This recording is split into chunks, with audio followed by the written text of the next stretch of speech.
जैसे कि डेली हम अपना पोर्टफोलियो का है उसका अपडेट लाते रहते हैं और उसमें बताते रहते हैं कि डेली के हिसाब से मेरे को मेरा पोर्टफोलियो में कितना प्रॉफिट होता है कितना लॉस होता है।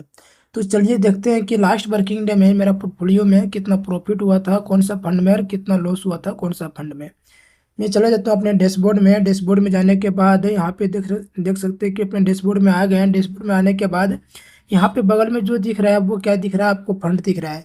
ये सब क्या है कि हमारा म्यूचुअल फंड है, जो मेरा स्कीम है, कौन सा फंड में मैं स्कीम किया हूँ, जो इन्वेस्ट किया हूँ जो। और इसके बगल में क्या दिख रहा है कि कौन सा फंड में कितना अमाउंट है वो इसके बगल में दिख रहा है।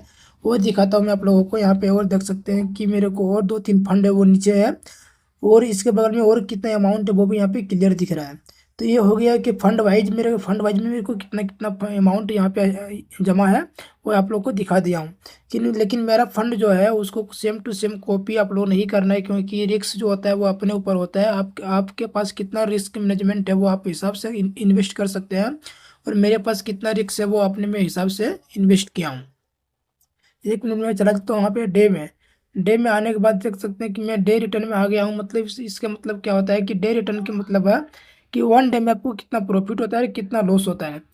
इसलिए मेरा यहाँ पे फंड का नाम दिया गया है फंड, इसके बगल में जो है वो मेरा अमाउंट दिया गया है कि इस फंड में मेरे को इतना 1 डे में प्रॉफिट हुआ है और इस फंड में मेरे को कितना 1 डे में लॉस हुआ है।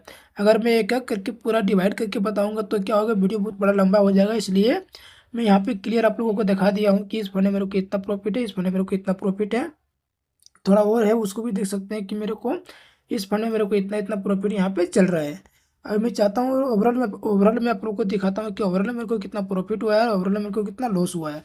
1 मिनट यहाँ पे चला जाता हूँ मैं ओवरऑल में। और ओवरऑल में आने के बाद आप देख सकते हैं कि मेरा जो होल्डिंग है, जो फंड है वो कितना है, 8 फंड है। जो मेरा 1 डे रिटर्न जो मिला वो कितने मेरा 556 मिला है। जो मेरा टोटल इन्वेस्टेड अमाउंट है वो कितना 77 के समथिंग है। और जो ये दोनों जो प्लस होके बनता है रिटर्न और इन्वेस्टेड अमाउंट, वो 80 के समथिंग हो जाता है।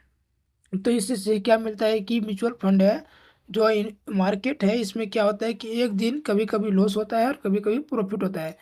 लेकिन अगर आप ओवरऑल लॉन्ग टाइम तक करते हैं तो क्या होता है, आपको ओवरऑल में प्रॉफिट ही मिलता है। इसलिए 1 डे या 2 डेज के लिए कभी इन्वेस्टमेंट नहीं करना। जब भी करना है तो वो लॉन्ग टाइम के लिए इन्वेस्टमेंट करना है, क्योंकि लॉन्ग टाइम में प्रॉफिट ही बनता है। तो आज के वीडियो इतनी ही, फिर मिलते हैं हम नेक्स्ट वीडियो में।